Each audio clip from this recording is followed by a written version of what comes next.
आज से काफ़ी साल पहले इंदिरा गांधी जी ने 25 जून 1975 को इमरजेंसी लगाई थी और मोदी जी ने इस दिन को एक काला दिवस के रूप में मनाया। हमारे देश की जनता के ऊपर इंदिरा गांधी ने तशद्दुद की थी। बिल्कुल। किस तरीके से इंदिरा गांधी ने भारत के संविधान की धज्जियां उड़ाई थी, किस तरीके से इंदिरा गांधी जी ने जो डेमोक्रेसी की हत्या की, हमारे जो मीडिया चैनल्स हैं, हमारी जो जुडिशरी है, किस तरीके से उन्होंने हर चीज को कंट्रोल किया। ये अपने आप में एक बहुत बड़ी तानाशाही है। 1947 में अंग्रेजों से आजाद हुआ। हमारा देश अभी बहुत मुश्किल से उठ ही रहा था कि एक हमारे देश के अंदर इंदिरा गांधी जी ने डिक्टेटर वाला काम किया। तो उन दिनों में बहुत सारी संस्थाओं ने, भारतीय जनता पार्टी, आरएसएस के हमारे स्वयंसेवकों ने जिस तरीके से पूरे देश के अंदर सड़कों पे उतर के इंदिरा गांधी का विरोध किया, उसी की वजह से आने वाले जो उसके बाद चुनाव थे, इंदिरा गांधी को सब चुनाव में मुक्की खानी पड़ी। नमस्कार, स्वागत है आप सबका एक बार फिर से अंकों के खेल चैनल पे। और आज आपके साथ जुड़ने जा रहे हैं बहुत ही खास मेहमान, जिनको हम बहुत टाइम से इनवाइट कर रहे थे, लेकिन टाइम की शॉर्टेज होने की वजह से, बिजी शेड्यूल होने की वजह से वो हमें टाइम ही नहीं दे पा रहे थे। और एट लास्ट वो आए हैं हमारे साथ, जुड़े हैं हमारे साथ। एक बहुत ही प्रसिद्ध युवा नेता बीजेपी के, मैं चाहती हूं कि उनके साथ आपका इंट्रोडक्शन कराऊं और बहुत स्वागत करती हूं मैं अक्षय जी का अपने चैनल पर, ताकि वो हमारे देश के युवा बच्चों को बता सकें, पॉलिटिक्स के बारे में, आने वाली चीज़ों के बारे में अवेयरनेस दे सकें और हमारे जो यंग जनरेशन जो पॉलिटिक्स से जुड़ना चाहती है, उसके लिए वो एक मार्गदर्शक बने। तो आइए हम सब मिलके वेलकम करते हैं अक्षय जी का। बहुत स्वागत है अक्षय जी आपका हमारे चैनल पे आने के लिए। We are so much thankful to you. बहुत धन्यवाद जी आपका, काजल जी। आज आपके माध्यम से मैं आपके व्यूअर्स के सामने अपने व्यूज रखूंगा और मेरे लिए ये बहुत ऑनर की बात है कि आपके बीच में आज मैं बैठा हूँ। हमारे लिए भी बहुत ऑनर की बात है, बिकॉज इतने बिजी शेड्यूल में से आपने हमें टाइम दिया और ये हमारे यूथ के लिए एक बहुत अच्छा मैसेज हो सकता है, उनके लिए बहुत अच्छी चीज़ें आगे आ सकती हैं। तो अब हम इस चर्चा को आगे बढ़ाते हैं। अभी जैसे जून गया ही है, लास्ट मंथ, तो आज से काफ़ी साल पहले इंदिरा गांधी जी ने 25 जून 1975 को इमरजेंसी लगाई थी और मोदी जी ने इस दिन को एक काला दिवस के रूप में मनाया। तो प्लीज़ मैं चाहूँगी हमारे व्यूअर्स को आप इसके बारे में कुछ अवेयरनेस क्रिएट करें कि क्या है और क्यों है और कैसे है। देखिए, जैसे कि जो आजकल की जनरेशन है, चाहे मैं हूँ, मेरा तब तो जन्म भी नहीं हुआ था जब ये काला दौर चल रहा था। बिल्कुल। मतलब ये मेरे पिताजी या आपके समय की बात है, तब आपने देखी होंगी चीज़ें कि किस तरीके से हमारे देश की जनता के ऊपर इंदिरा गांधी ने तशद्दुद की थी। बिल्कुल। किस तरीके से इंदिरा गांधी ने भारत के संविधान की धज्जियां उड़ाई थी। बिल्कुल। किस तरीके से इंदिरा गांधी जी ने जो डेमोक्रेसी की हत्या की, हमारे जो मीडिया चैनल्स हैं, हमारी जो जुडिशरी है, किस तरीके से उन्होंने हर चीज को कंट्रोल किया। इसके बारे में ये बहुत अच्छी बात है, मोदी जी ने इस चीज को बताया। नहीं तो आज के युवाओं को कैसे पता चलता कि 1975 में जब नस्लकुशी की गई, 1,10,000 से ज्यादा लोगों की नस्लकुशी की गई, ये अपने आप में एक बहुत बड़ी तानाशाही है। बिल्कुल। जो इंदिरा गांधी जी ने उस समय की, जब हमारा देश 1947 में अंग्रेजों से आजाद हुआ। बिल्कुल। हमारा देश अभी बहुत मुश्किल से उठ ही रहा था कि एक हमारे देश के अंदर इंदिरा गांधी जी ने डिक्टेटर वाला काम किया। कह सकते हैं, बिल्कुल जी। और ये बहुत अच्छी बात है। और उन दिनों में बहुत सारी संस्थाओं ने, भारतीय जनता पार्टी, आरएसएस के हमारे स्वयंसेवकों ने जिस तरीके से पूरे देश के अंदर सड़कों पे उतर के इंदिरा गांधी का विरोध किया, उसी की वजह से आने वाले जो उसके बाद चुनाव थे, इंदिरा गांधी को सब चुनाव में मुक्की खानी पड़ी। बिल्कुल, क्योंकि लोग अपना जो विरोध है वो वोट से देते हैं। बिल्कुल ठीक कह रहे हैं। अगर आज मैं राजनीति में हूं, हम राजनीति, आज मैं भारतीय जनता पार्टी सत्ता में है तो लोगों की वोटों से है। बिल्कुल, अगर मैं लोगों से धक्का करूंगा, लोग सब देखते हैं, लोग अंधे नहीं है, दुनिया अंधी नहीं है। बिल्कुल तो सही लोग अपनी वोट से जवाब देते हैं। तब इंदिरा गांधी जी को और पूरी कांग्रेस पार्टी को बहुत करारी शिकस्त का सामना करना पड़ा था। 100%। और आज के युवाओं को यह बताने का मकसद ये है, सिर्फ और सिर्फ ये मकसद है कि कोई भी सरकार अगर आज रूल कर रही है, उसका मतलब ये नहीं है कि वो आपके भविष्य के साथ खिलवाड़ करेगी। बिल्कुल, और वो मनमानी करेगी, मनमानी करेगी, आप लोगों के साथ मनमानी करेगी। बिल्कुल। और ये उस चीज का एक जीता जाता एग्जाम्पल है कि एक अनेकता में ही एकता है। अगर हम सब इकट्ठे होंगे तब हम कुछ भी कर सकते हैं। आज कोई सत्ता में बैठा, हम उसको नीचे उतार भी सकते हैं। और कोई भी चीज यहां पे परमानेंट नहीं है पॉलिटिक्स के अंदर। सही आज वही गांधी परिवार है जो गांधी परिवार 1947 के बाद देश को चला रहा था, जिन्होंने 70 साल देश को लूटा।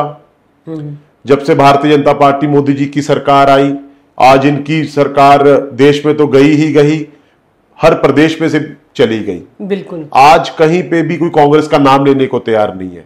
ऐसे लगता है जैसे झाड़ू ही लग गया, झाड़ू के भी झाड़ू लग गया, झाड़ू के भी झाड़ू लग गया। तो आप देखिए कि ये सच्चाई है कि हमारा देश एक लोकतांत्रिक देश है, ये डिक्टेटर देश नहीं है। बिल्कुल, यहां पे हमारे पंजाबी में एक लाइन है, धक्केशाही नहीं चलेगी। बिल्कुल, तो धक्केशाही नहीं चलेगी, जो धक्केशाही करेगा उसको मुक्की खानी पड़ेगी। और यहां कोई भी चीज परमानेंट नहीं है। बिल्कुल, आप सत्ता में है कुछ साल के लिए है, उसके बाद आपको जनता के बीच जाना पड़ेगा। अगर आप लोगों के साथ गलत करोगे तो जनता आपको करारा जवाब देगी। बिल्कुल, जनता के लिए काम करना पड़ेगा, बेसिकली जनता को प्रूव करना पड़ेगा जी। तो कहीं ना कहीं क्या आप ये कह सकते हैं कि मोदी जी जो इतने सालों से मतलब राज कर रहे हैं जी। तो उन्होंने ओवैसी बात है जनता को प्रूव किया, तभी देखिए वो मोदी जी हैं। आप एक चीज देखिए कि आजादी के समय जी, हमारे देश में हमारे देश को संगठित करने का काम सरदार वल्लभ भाई पटेल जी ने किया। बिल्कुल किया। लेकिन हमारे इतिहास के साथ इतनी छेड़छाड़ी की गई,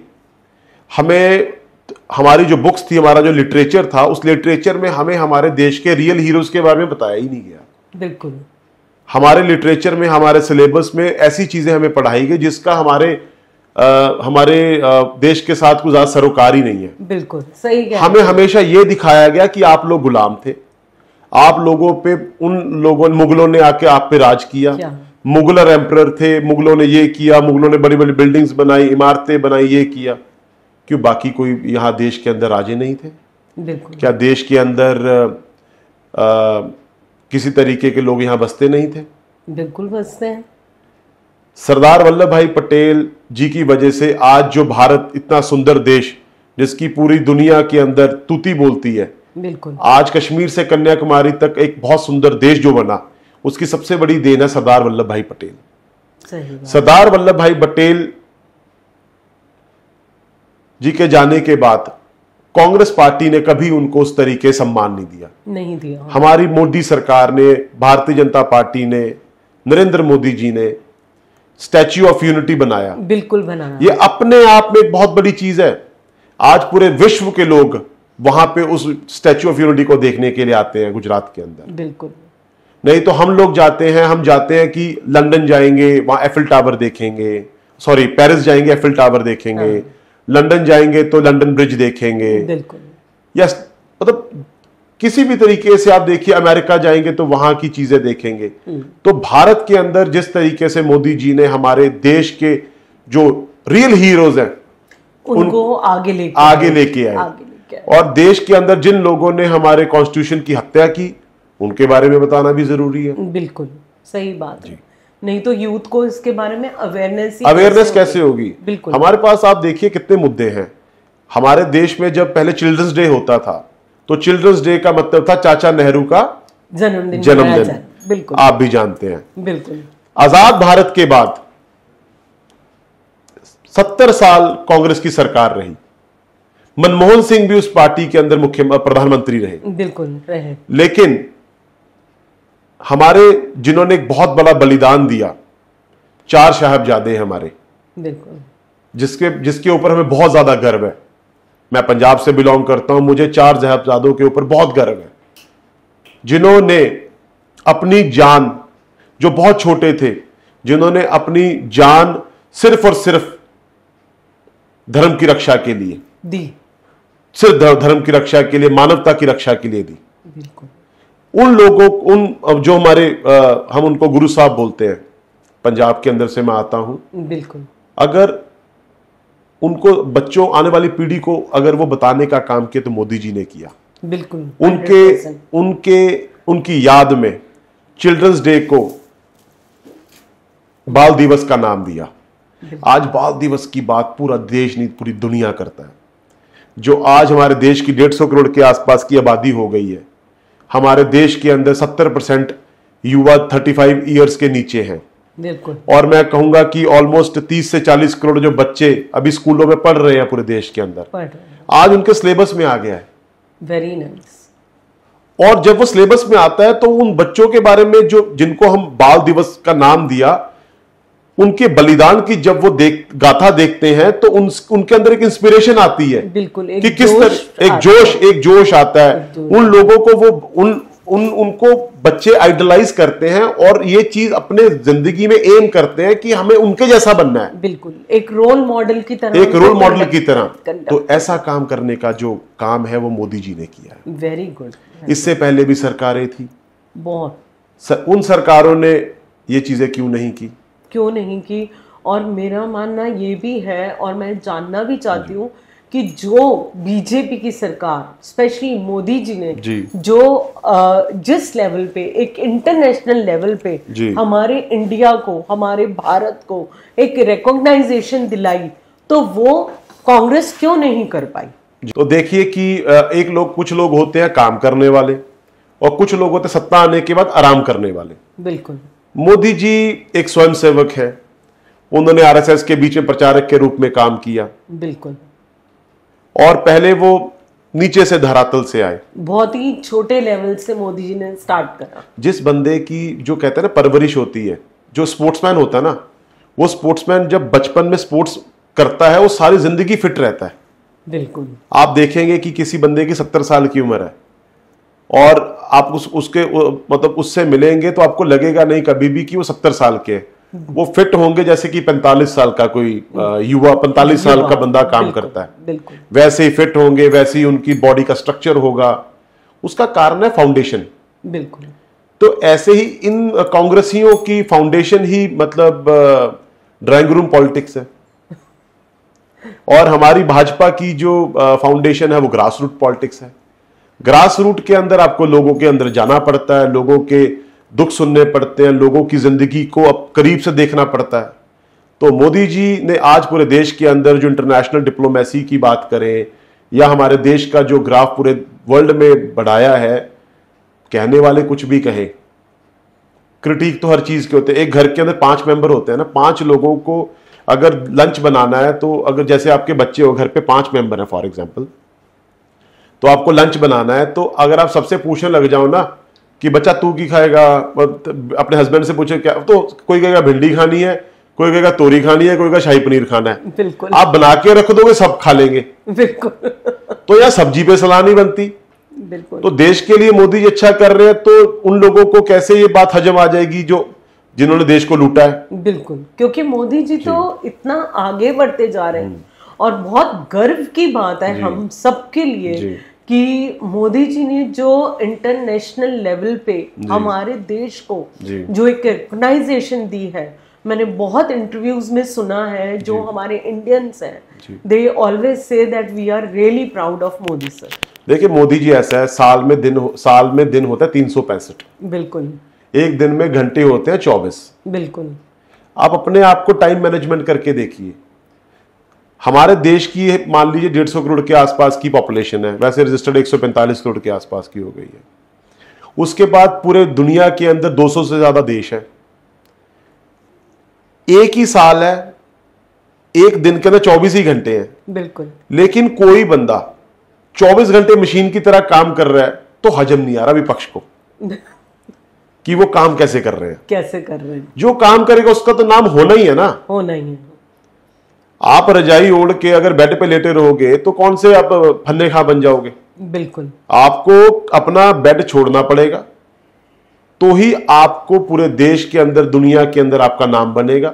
और जब आप काम करते हैं तो विरोध तो होगा, विरोध भी होगा और प्रशंसा भी होगी, तो दोनों चीजें होती हैं। दोनों चीजें होंगी। तो जो हमें हमारा विरोध कर रहे हैं, हमें उनके बारे में बॉदर नहीं करना। जो हमारे को सपोर्ट कर रहे हैं, जो इस चीज को, इस एक्ट को पसंद कर रहे हैं, जिस उस चीज के, उनकी तादाद बहुत ज्यादा है। बिल्कुल। और हमें उनके बारे में सोचना है और इस तरीके के काम करने हैं कि जो हमारे विरोधी हैं वो भी हमारी विचारधारा से जुड़े। और आप देखिए आज कांग्रेस पार्टी आधी से भी आधी रह गई है, आधी से भी आधी। और देश की कोई भी पॉलिटिकल पार्टी देख लीजिए, जितने बड़े बड़े नेता हैं, छोटे नेता हैं, मैं पूरे देश के अंदर मैं ट्रेवल करता हूं, पार्टी के काम से जाता हूं। आप देखिए कि किसी भी पार्टी के नेता से आप बैठ जाओ, अगर वो पार्टी का पदाधिकारी ना हो और आउट ऑफ द कैमरा जब बात करता है, पता क्या बोलता है कि भाई जो कह लो, भारतीय जनता पार्टी वर्कर की सुनती है, भारतीय जनता पार्टी जमीनी लोगों के काम करती है, भारतीय जनता पार्टी के अंदर चोरी चकारी बंदी हो गई है। बिल्कुल। ये तो मैं खुद एग्जाम्पल दे सकती हूँ कि मैं खुद इंदिरापुरम में रहती हूँ, और जो वहां पे लोग पहले आना पसंद नहीं करते थे, आज बड़ी बड़ी नई नई सोसाइटीज बन रही हैं, क्योंकि ये बोला जा रहा है कि यहाँ पे तो बाबा का राज है, और बाबा का राज है मतलब सब सुकून है वहां पर। आप देखिए, मैं पंजाब से आता हूँ, मैं बचपन से सुनता आ रहा था कि अगर आप पंजाब का बंदा कोई यूपी जाता है ना, उसने लखनऊ जाना है, हाँ, तो कहते जी कि दिन में ही हमें अपने डेस्टिनेशन पे पहुंचना है। बिल्कुल। कि मतलब सुबह हम अपने पंजाब के सुनाम से 8 बजे निकलेंगे, वहां जाने के 9 घंटे लगेंगे, कि सूरज चढ़े चढ़े हम वहां पहुंच जाना है। बिल्कुल। तो जी पूछते क्यों, मैं सुनता था लोगों से, हाँ जी। तो कहते जी अगर शाम को बाहर की गाड़ी देखते हैं, बाहर की गाड़ी की बात कर रहा हूं, अंदर की भी होते ही थे ऐसा, हाँ। तो कहते गाड़ी खड़ी कर ले, तमंचा लगाते हैं और गाड़ी भी खोस लेते हैं, और जो सारा सामान भी ले लेते हैं, और गारंटी फिर भी नहीं है बिल्कुल कि आपको छोड़ेंगे क्या नहीं। बिल्कुल। अपहरण होते थे, एक्सटॉर्शंस होती थी, आपको उठा के ही ले जाते थे।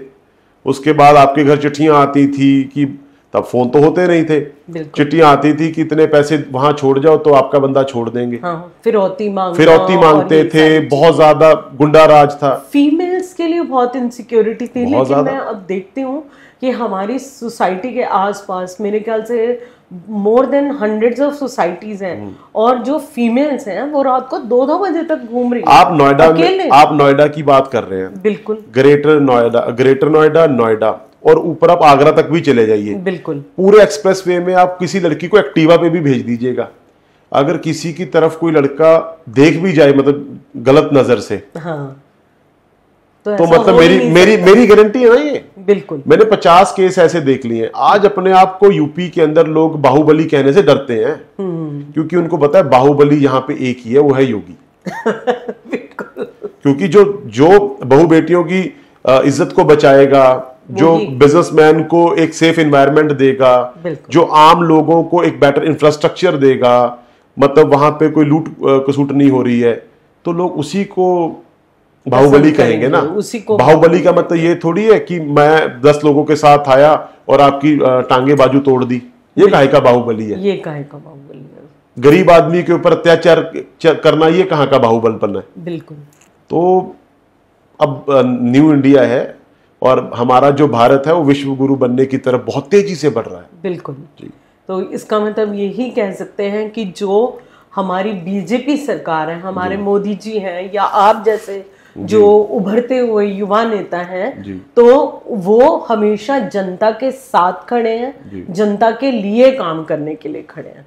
तो इसी को डेमोक्रेसी कहा जाता है। आप देखिए ना, ये सिर्फ भारतीय जनता पार्टी है जहां पे मेरे जैसे एक आम परिवार के लोग भी बड़े नेता, मतलब नेता नहीं है, एक कार्यकर्ता से पार्टी ने नेता बना दिया हमें। बिल्कुल, बिकॉज कुछ तो कर रहे हैं ना आप लोग, काम कर रहे हैं दिख रहे ना। हैं। हमारा जो आइडल है वो नरेंद्र मोदी जी है, बिल्कुल, अमित शाह जी हैं।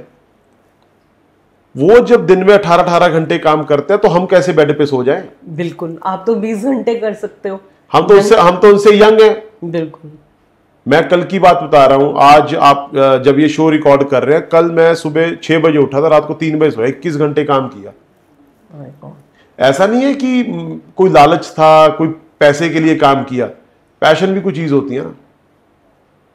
तो जो आपका प्रोफेशन है, अगर वो आपका पैशन बन जाए तो बस फिर आप उसमें बेस्ट करते हो। और ये तो फिर ऐसा प्रोफेशन है जिसमें आप देश को साथ लेके चल रहे हो, देश के बुजुर्गों को, देश के बच्चों को, देश की यंग जनरेशन को। तो ऑनेस्टली हम बहुत ही खुश नसीब हैं कि आप जैसे युवा नेता से आज हमारी मुलाकात हुई और बहुत सारे जो यंग जनरेशन है आपको अपना आइडल बना सकते हैं। मैं तो ये कह सकती हूँ। देखिए, काम करने वाला हर बंदा किसी ना किसी का आइडल है। आइडल है। जो झाड़ू भी लगा रहा है ना, और बहुत परफेक्शन से झाड़ू लगा रहा है, वो भी आइडल है। वो भी आइडल है। आप कोई भी काम करो, परफेक्शन से करो। बिल्कुल। अगर आप अपने प्रोफेशन के लिए ईमानदार नहीं है तो लोग आपको आइडल कैसे बना ले? बिल्कुल नहीं बनाएंगे। तो आइडल बनना है तो परफेक्शन लेके आनी पड़ेगी। बिल्कुल, वेरी ट्रू। तो देखिए, सब लोग देख सकते हैं कि अक्षय जी के साथ कितनी अच्छी अच्छी हम बातें कर रहे हैं, और जो हमारी यंग जनरेशन है उसके लिए बहुत ही इंस्पिरेशनफुल ये एपिसोड होने वाला है। तो चलिए अक्षय जी, इस आगे बढ़ाते हैं यात्रा को, और मैं जानना चाहूँगी हमारी कुछ फॉरेन पॉलिसीज़ के बारे में। आप कुछ उसके ऊपर लाइट डालिए, क्या है, कैसे है, क्या चल रहा है, और आगे हमारा यूथ के बारे में क्या बता सकते हैं आप उसके? देखिए, फॉरेन पॉलिसी के तो हमारे मोदी जी ने ऐसे झंडे गाड़े हैं कि इससे पहले, या मुझे लगता है इसके बाद, जो भी कोई प्रधानमंत्री बनेगा उसके लिए बहुत टफ होगा वहां उस तरीके का माइलस्टोन सेट करना। ओके। क्योंकि एक प्रधानमंत्री का कार्यकाल है 5 साल का। बिल्कुल। जैसे कि मैंने आपको पहले बताया, साल में दिन 365, दिन में घंटे 24। मोदी जी तो रॉकेट की तरह काम कर रहे हैं। मोदी जी देश के अंदर भी अटेंडेंस पूरी है, देश के बाहर भी अटेंडेंस पूरी है। बिल्कुल। इंटरनेशनल डिप्लोमेसी में। हाँ। जो आदमी रात को, जब हम एक मान लीजिए दूसरे देश जाना है, हम सोचते हैं कि हम किसी देश में जा रहे हैं, पहले वहां से उतरेंगे, या जेट लैग हो गया, दूसरे देश के अंदर टाइम जोन का फर्क होता है। बिल्कुल। बॉडी जेट लैग्ड हो जाती है। इनको जेट लैग ही नहीं होता। सही कह रहे हैं। प्लेन में जाते हैं, प्लेन में ही सो जाते हैं कि बाहर नीचे जाके मैं अपना काम करना है। दिन में मीटिंग करते हैं, फिर रात को फ्लाई कर जाते हैं, फिर किसी और कंट्री पहुंच जाते हैं। बिल्कुल। मतलब जैसे 8 दिन के लिए गए तो 8 दिन के अंदर 5-6 देश निपटा के आ जाते हैं, और वहां के सब टॉप नेताओं से भी मुलाकात करते हैं। वहां पे इंटरनेशनल जितने हमारे ओवरसीज लोग रहते हैं, कम्युनिटी के लोगों का भी कार्यक्रम करते हैं। बिल्कुल करते हैं। और वहां से सीधा इंडिया आते हैं, और इंडिया आते ही कैबिनेट की मीटिंग ले रहे होते हैं। तो इंटरनेशनल डिप्लोमेसी हमारी बहुत अच्छी हो गई है। आज देश के बाहर मैं कई जगहों पे जाता हूं, हमारे लोगों के बीच में बहुत ज्यादा पॉजिटिविटी है। हमारे देश का सम्मान इस वजह से तो बढ़ेगा ही ना, जब हमारे देश का जो नेता है वो मजबूत नेता है। बिल्कुल। जब हमारे घर का जो मुखी स्ट्रांग होता है ना, तो घर के मेंबर की ऑटोमेटिक वैल्यू बढ़ जाती है। बिल्कुल। ये तो मैंने देखा है कि जो भी लोग हमारे इंटरनेशनली सेटल्ड हैं या वहां पे रह रहे हैं, तो मोदी जी का उनको बहुत बड़ा सपोर्ट है। बहुत ज्यादा। जिस टाइम यूक्रेन और अभी रशिया का जब प्रॉब्लम हुआ था, तो बहुत सारे लोगों को सिर्फ मोदी जी की वजह से, सिर्फ उन्होंने बताया था हमको कि इंडिया का फ्लैग दिखाया, and they all were out.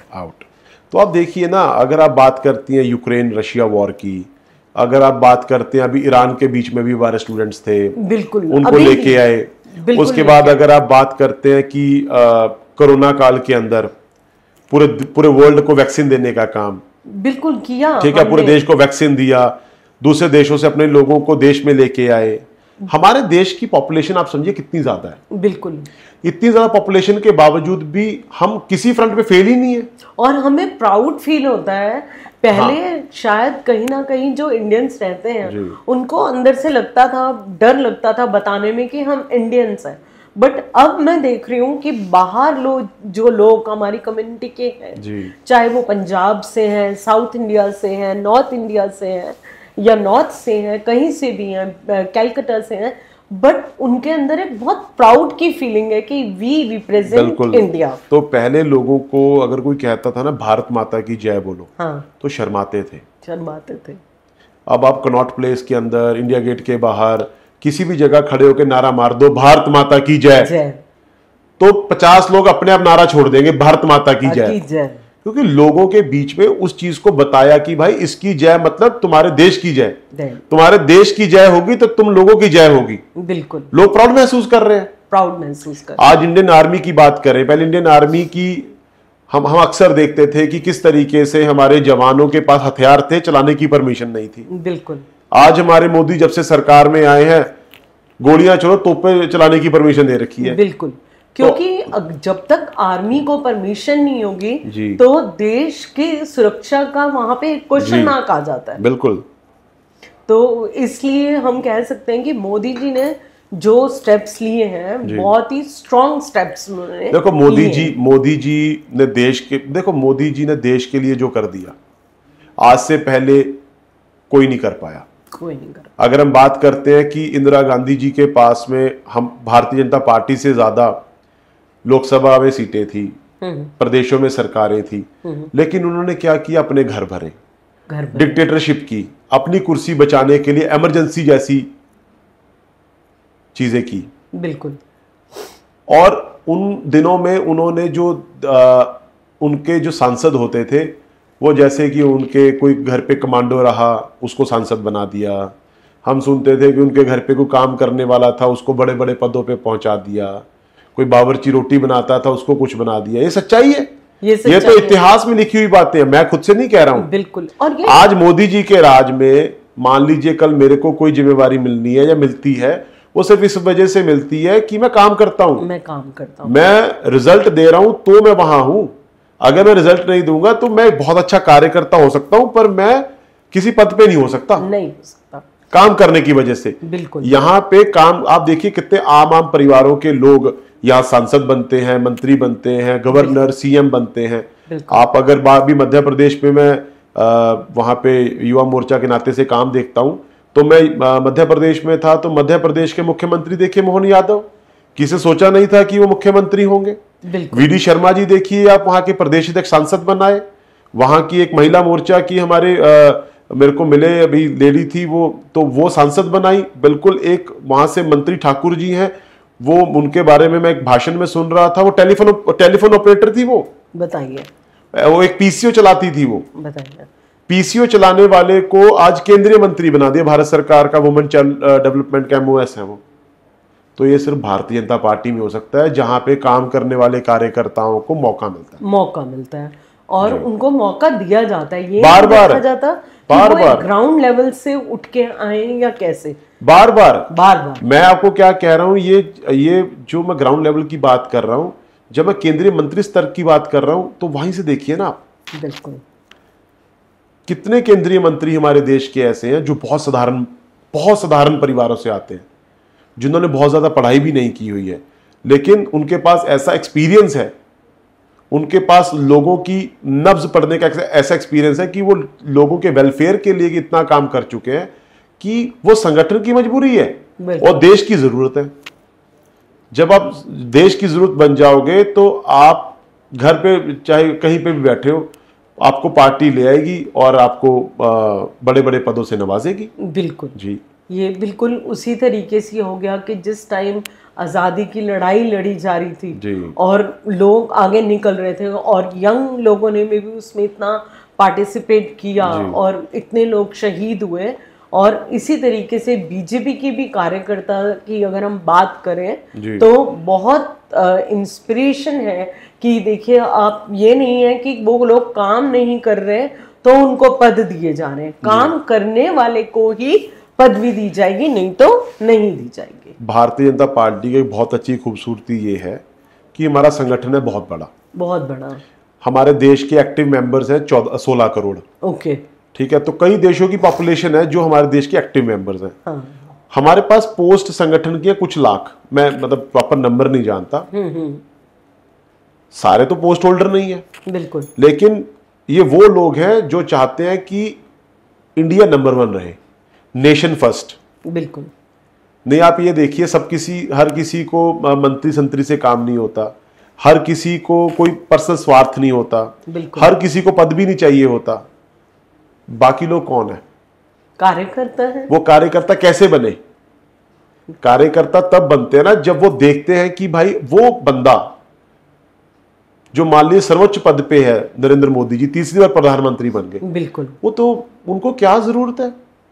आज वो देश के प्रधानमंत्री हैं, बंदा एक बारी कोई मेंबर ऑफ पार्लियामेंट रह लेना, वो बंदे से सही ढंग से बात नहीं करता। बिल्कुल, उसके अंदर करंट आ जाता है कि मैं ऐसे हूं। वो कितनी बार मुख्यमंत्री रह लिए, अभी तीसरी बार प्रधानमंत्री हो लिए। बिल्कुल, मैं पार्टी के कार्यक्रम में एक बार ही मिलने का मौका मिला था, बहुत साल हो गए पहले। तो मुझे लगता है जितना बड़ा आदमी हो जाता है ना, उतना हम्बल हो जाता है। बिल्कुल, इतने हम्बल आपसे ऐसे, मतलब आपको लगेगा कि आपको बहुत सालों से जानते हैं। बताइए। और उस तरीके से स्नेह देते हैं आपको कि जैसे आप एक फैमिली मेंबर हो उनके। अमित शाह जी के साथ में मिला, पार्टी के फोरम पे ही मिलने का मौका मिला मुझे। अमित शाह जी से बात करो, आप किसी का भी नाम लो, योगी जी की बात करो, योगी जी की बात आप मैं किसकी बात करूं, मतलब अभी रेखा गुप्ता जी की बात करता हूं। आप कल ही अभी मैं रेखा गुप्ता जी, हाँ रेखा गुप्ता जी से मिला मैं। रेखा गुप्ता जी एक कार्यकर्ता ही तो थी। बिल्कुल, आज भारतीय जनता पार्टी ने उनको मुख्यमंत्री बना दे दिल्ली प्रदेश का। कल मैं उनके घर पे था मिलने के लिए, सुबह गया मैं सीएम आवास यहाँ पे, तो उनसे वहां पे उनके घर पे 2,500-3 हजार लोग थे। बताइए, मेला लगा हुआ था, और वो सबसे जाके पर्सनली मिल रही हैं। बताइए कि आप हमें अपना काम बताइए, प्लीज काम बताइए। साथ में अधिकारी चल रहे हैं, लोगों के काम तुरंत कर रही है वो। ये होता है कार्यकर्ता, ये होता है कार्यकर्ता। बीइंग ए फीमेल एक बहुत बड़ी इंस्पिरेशन है। सुबह 7:30 बजे से उनके घर पे जनता आ गई। कल की बात बता रहा हूँ। बताइए। एक ड्रामे के मुख्यमंत्री थे केजरीवाल जी। ओके। जो एक IAS ऑफिसर थे, उनकी वाइफ भी ऑफिसर थी। जानबूझ के वो घुटने तक की लंबी शर्ट पहनते थे, जानबूझ के। उनका तो ही हो गया ना, जानबूझ के वो अपने आप को एक दिखाते थे कि मैं एक साधारण व्यक्ति हूं। बिल्कुल, जबकि खुद वो इतने बड़े वो ऑफिसर रहे हैं, एक अच्छी फैमिली से बिलोंग करते हैं, और जरूरत थोड़ी है लंबी शर्ट पहनने की। चलो अगर लंबी शर्ट, अगर आपने सस्ती शर्ट भी पहनी है तो शर्ट में भी साइज तो होते होंगे ना। आपका साइज मीडियम है और आप पहन रहे हो XXL। बिल्कुल, तो क्या है ये? क्या दिखाना, क्या जा ये बेसिकली सिर्फ और सिर्फ डबल फेस है। लोगों को ये दिखाना। और आपकी बेटी की शादी अभी आपने दिल्ली के 5 स्टार होटल में की, और वो ऐसी शादी करी कि मतलब उसका तो कोई जवाब ही नहीं है। मैं कह रहा हूँ कहाँ से आया, मैं कह रहा हूँ नहीं, मैं कह रहा हूँ जी बिल्कुल गलत नहीं किया उन्होंने। शादियां जो बेटियां बेटे बच्चे होते हैं सबके घरों में है, और बंदा हर कोई अच्छा ही करता है, वो बिल्कुल ठीक किया उन्होंने। बट आप ये अपने डबल स्टैंडर्ड ना करें। बिल्कुल, जब बीजेपी के या किसी दूसरी पार्टी के नेता की शादी होती है तब तो आप उनके देखने लग जाते हैं कि कितनी सब्जियां थी, कितने तरह के मीठे थे, हाँ। क्या था, कौन से फूल लगे हैं। जब आपके घर पे शादी हुई तब आपने ये सब भूल गए। हाँ। तो ये गलत बात है। आपके वहां पे भी फंक्शन में बड़े बड़े सिंगर पैसे लेके गाने गा के गए हैं, बिल्कुल। दूसरे के फंक्शन में आते हैं तो आप उस बात को अपोज करते हैं। तो डबल स्टैंडर्ड की बात है। अगर आप बात करते हैं कि इन्होंने कहा था आम आदमी है, मैं गाड़ी नहीं लूंगा, घर नहीं लूंगा, तो 80 करोड़ रुपए का तो स्कैम इनके घर का ही है। हाँ, वही जिसको शीश महल का नाम दिया गया, और आने वाले दिनों में शायद वो यहाँ पे म्यूजियम भी बन जाए। और बिल्कुल बनेगा ही। हाँ। क्योंकि उन्होंने जो अब देखिए, ये सारा पैसा तो जनता का ही है ना, जनता का पैसा। तो देखिए ना कि आप बातें करते हो कि हमें बिल्कुल साधारण जीवन जीना है, और जब आप अपने आप पे अप्लाई करने की बात करें तब आपको सारे सुख सुविधाएं चाहिए। बिल्कुल। मैं पंजाब से आता हूं, चंडीगढ़ में भी रहता हूं मैं।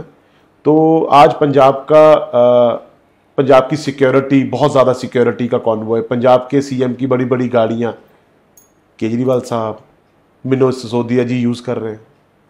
ये दोनों ही नहीं, आज इनके जितने भी साथ के साथी हैं जो दिल्ली में पहले अपना सरकार चलाते थे, आज वो पंजाब सरकार चला रहे हैं।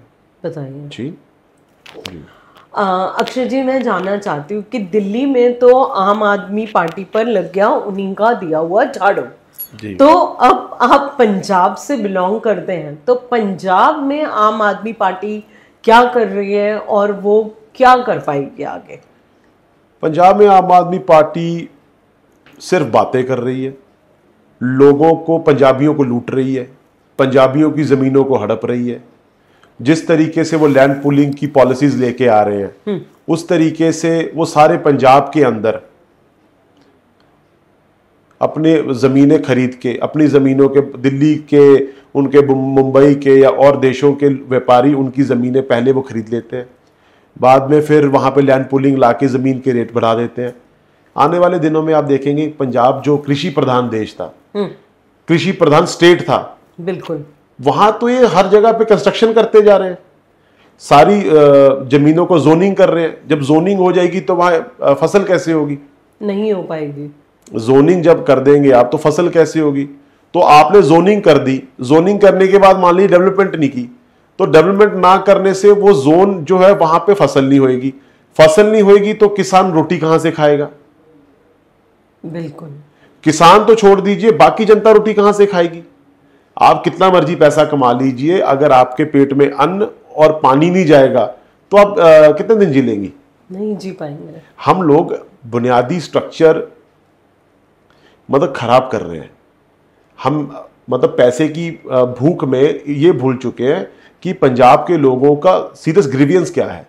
पंजाब के सीरियस ग्रीवियंस की बात करता हूं, मैं संगरूर जिला से आता हूं। हाँ। संगरूर, बठिंडा, इस जगह पे ये मैक्सिमम कैंसरस डिस्ट्रिक्ट मानी गई है। यहाँ पे जो पानी है, यहाँ पे बहुत ज़्यादा कैंसरस पानी है। यहाँ का पानी पी के लोगों को कैंसर हो रहा है और बहुत बहुत ज़्यादा तादाद में लोगों को कैंसर हो रहा है। इसके बारे में कोई बात नहीं करनी हमें। किस तरीके से हमारे यूरिया का इस्तेमाल हो रहा है, फर्टिलाइजर का इस्तेमाल हो रहा है, उसको कैसे कम करके हम अपने खाने को ऑर्गेनिक करें, उसके बारे में कोई बात नहीं हो रही है। हम सिर्फ बात कर रहे हैं कि आज मोहाली को हमने डेवलप कर दिया है, IT सिटी बना दी है, अब लुधियाना के पास हमने कई हजार एकड़ लैंड एक्वायर कर लिया है, लेकिन जो बुनियादी मुद्दे हम उससे बात नहीं कर रहे। बिल्कुल। पंजाब में जो नशे की बात ये करते थे, पंजाब में जब सरकार बनी थी इन्होंने कहा था कि आने वाले कुछ चंद महीनों में हम पंजाब में से नशा खत्म कर देंगे। आज 3.5 साल हो गया, क्या पंजाब में से नशा खत्म हुआ? बिल्कुल भी नहीं हुआ और इसी स्तर पर वो बढ़ता ही जा रहा है। तो आप देखिए छोटे छोटे बच्चों पंजाब को कमजोर करने का काम आम आदमी पार्टी कर रही है। और इन्होंने जिस तरीके के झूठे सपने दिखा के ये कांग्रेस पार्टी की सरकार पहले थी 2017 से 22 तक, उसको उतार के, पहले कांग्रेस पार्टी भी फ्रॉड पार्टी थी। बिल्कुल। कैप्टन अमरिंदर सिंह अभी हमारी पार्टी में है, मैं जो सच्चाई या ऑन रिकॉर्ड बात है वो, उन्होंने भी बहुत सारी कमिटमेंट की थी, वो उस तरीके से अपनी बातों को इंप्लीमेंट नहीं कर पाए। लेकिन आम आदमी पार्टी से लोगों को बहुत ज्यादा उम्मीदें थी। आम आदमी पार्टी ने सिर्फ और सिर्फ पंजाब के लोगों के साथ विश्वासघात किया, पंजाब के लोगों की भावनाओं के साथ विश्वासघात किया।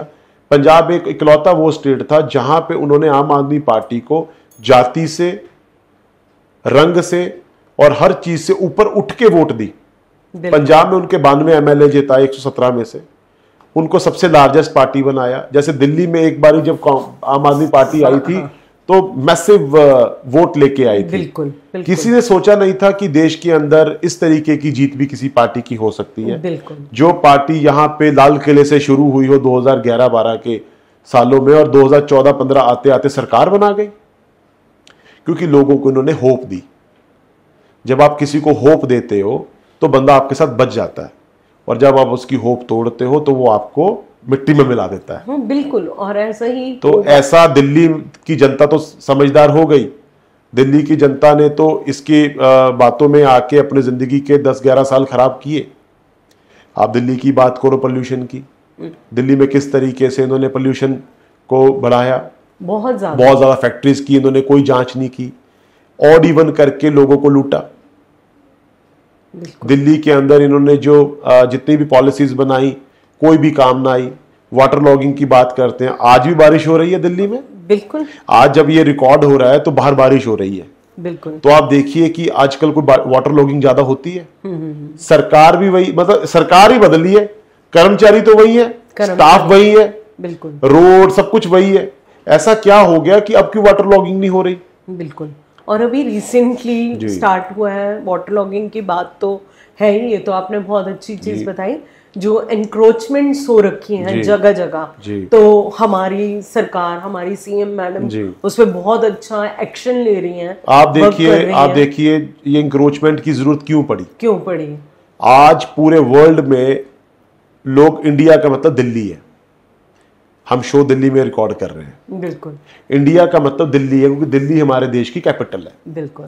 बाहर के देश का कोई भी व्यक्ति अगर इंडिया आता है तो पहले दिल्ली एयरपोर्ट पे उतरता है। ज्यादातर लोग 80% लोग दिल्ली में आते हैं। 80% देश के बाहर के, देश के लोग भी दिल्ली को ही जानते हैं कि दिल्ली हमारे देश की कैपिटल है। मैं अगर दिल्ली आता हूं ना चंडीगढ़ से, तो ये करनाल बाईपास से ही शुरू कर लो, लंबे लंबे जाम हुआ करते, लंबे लंबे। बिल्कुल। उसके बाद अगर मेरे को कनॉट प्लेस तक आना है तो मेरे को 2 घंटे लगते थे, करनाल बाईपास से कनॉट प्लेस तक के। लेकिन आप देखिए कि, और अगर मैं कल बात करता हूं, मैं छतरपुर गार्डन्स की तरफ गया था, वहां पे इतने महंगे महंगे फार्म हाउसेज हैं। अगर आप उस रोड पे जाएंगे ना तो रोड आपको ऐसे मिलेंगे कि ये कोई फार्म हाउस तो यहां हो ही नहीं सकते। इतने एक्सपेंसिव फार्म हाउसेज हैं वहां पे, कहने को बहुत बड़े बड़े लोग रहते हैं, लेकिन वहां पे पानी जमा हो जाता था, रोड साफ नहीं थे, रोड टूटे हुए थे, बहुत बड़े बड़े गड्ढे, सिक्योरिटी बड़े बड़े, इतने बड़े बड़े गड्ढे थे, ऐसे लगता था कि हम किसी बहुत पिछले हुए गांव की तरफ जा रहे हैं। ये क्यों था सर? दिल्ली एयरपोर्ट से अगर हम खान मार्केट या कनॉट प्लेस आते हैं, ये दिल्ली थोड़ी है। हाँ। दिल्ली का मतलब तो सदर बाजार भी है, दिल्ली का मतलब तो लाजपत नगर भी है, कश्मीरी गेट भी है, पहाड़गंज भी है, सरिता विहार भी है, निर्माण विहार भी है, शादरा भी है। 100%। तो हमें दिल्ली के करोड़ों लोगों के बारे में तो सोचना ही था, और पूरे देश का आईना है दिल्ली।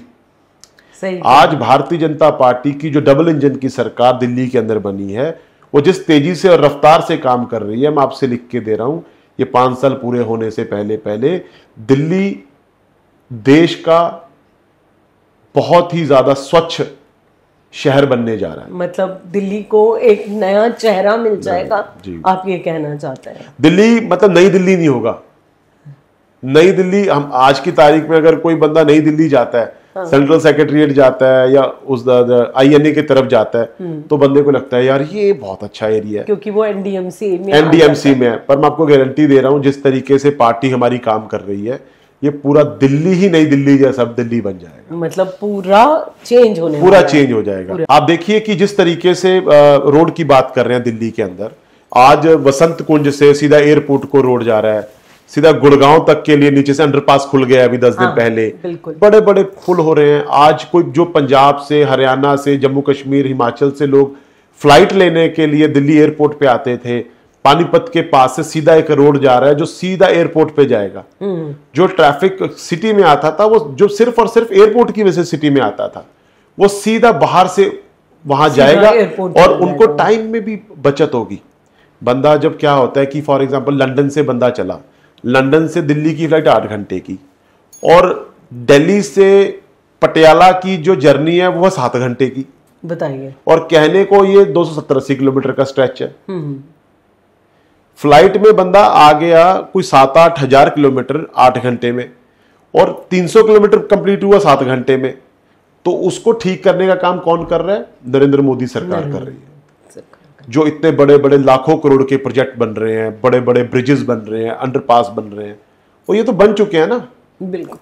ये तो मैं कहने को नहीं कह रहा कि बनने वाले हैं, ये तो बन चुके हैं। ये तो हम सब देख रहे हैं।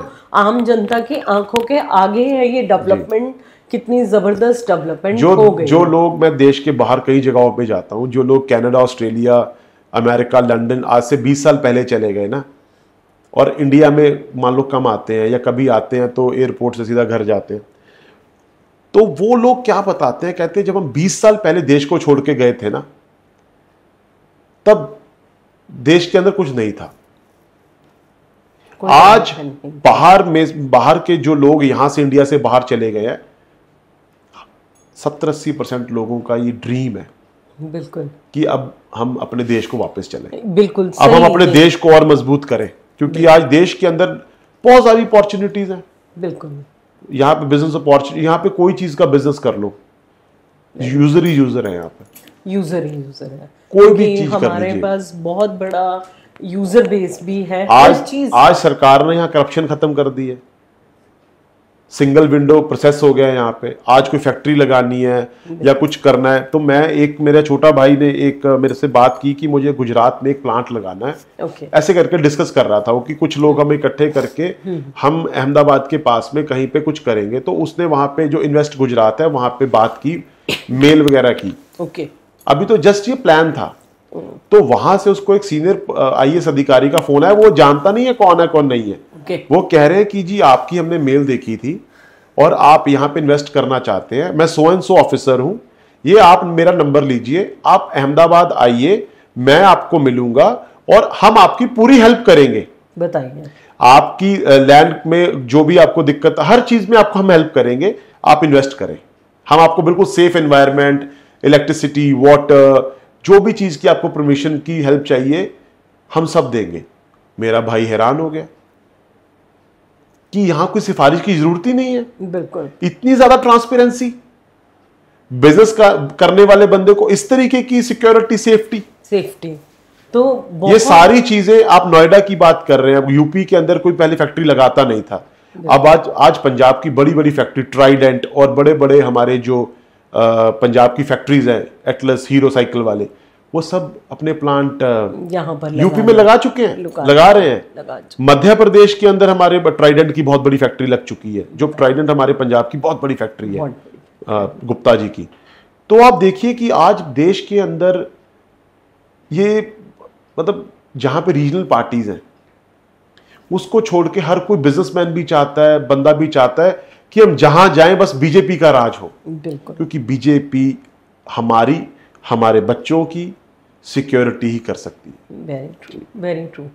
तो देखिए व्यूअर्स, कितना हमें पता चला सब जानकारी अक्षय जी के थ्रू। तो अक्षय जी, मेरा बस एक आखिरी सवाल आपसे करना चाहती हूँ कि आज का जो यूथ है उसके बारे में एक तो आप क्या मैसेज देना चाहते हैं, या हमारे व्यूअर्स को क्या मैसेज देना चाहते हैं, और स्पेशली एक मैसेज मैं चाहूँगी हमारे यूथ को दें कि क्या पॉलिटिक्स में आना उनके लिए बेहतर है, क्या जो ऐसे युवा हैं जो आना चाहते हैं उनके लिए कोई फ्यूचर है यहाँ पर या नहीं है? देखिए, पॉलिटिक्स कोई प्रोफेशन नहीं है। हाँ, politics is a passion. Politics is a passion. ये पैशन है, ये UPSC का एग्जाम नहीं है कि आपने UPSC के एग्जाम की तरह आपने तैयारी करनी शुरू की, लाइब्रेरी ज्वाइन की, दिन में 16-18 घंटे पढ़ना स्टार्ट किया, एग्जाम क्लियर हुआ, अफसर लग गए। ये तो क्लियर हो गया ना। बिल्कुल। मैंने 1 अटेम्प्ट दिया, 2 दिए, 3 दिए, उसके बाद अटेम्प्ट ही नहीं है। बिल्कुल। या तो UPSC तो नहीं होगी, अब कुछ और कर लेते हैं, अब कुछ और भी नहीं हो रहा तो अब ठीक है, हो गया। हाँ। Politics is a never ending process. इसके अंदर आप पहले बात तो कई साल लग जाते हैं अपने आप को ये ऑथराइज कराने के लिए लोगों में कि आप नेता हो। बिल्कुल सही बात है। पहले बहुत लंबा समय लगता है जी, आपको लोग नेता ही नहीं मानते। बिल्कुल। नेता तब मानते हैं जब आप एक चीज को कंटिन्यू प्रोसेस करते हैं। कंटिन्यू तब करोगे जब आप अपना कंफर्ट छोड़ोगे। बिल्कुल। जब आप कंफर्ट छोड़ोगे तो आप बहुत सारी चीजों को खुद सीखोगे।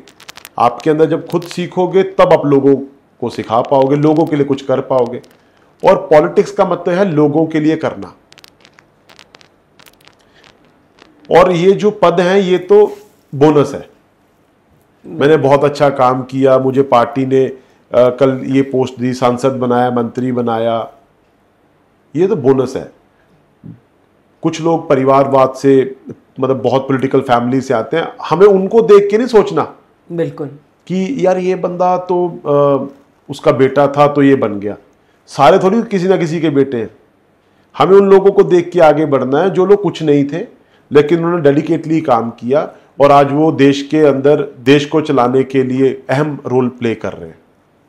अमित शाह जी की बात कर लो, मोदी जी की बात कर लो, नड्डा जी की बात कर लो, हमारे डिफेंस मिनिस्टर राजनाथ जी की बात कर लो, नितिन गडकरी जी की बात कर लो, बिल्कुल मुख्यमंत्री हमारे देवेंद्र फडणवीस जी की बात कर लो, मोहन यादव जी मुख्यमंत्री की बात कर लो, मनोहर लाल खट्टर जी की बात कर लो, नैब सैनी जी की बात कर लो, हमारे अनुराग ठाकुर जी के पिताजी, किसी की बात कर रहे हैं आप, किसी की भी बात कर रहे हैं, जितने भी हमारी पार्टी के बड़े नेता हैं वो आम ही थे।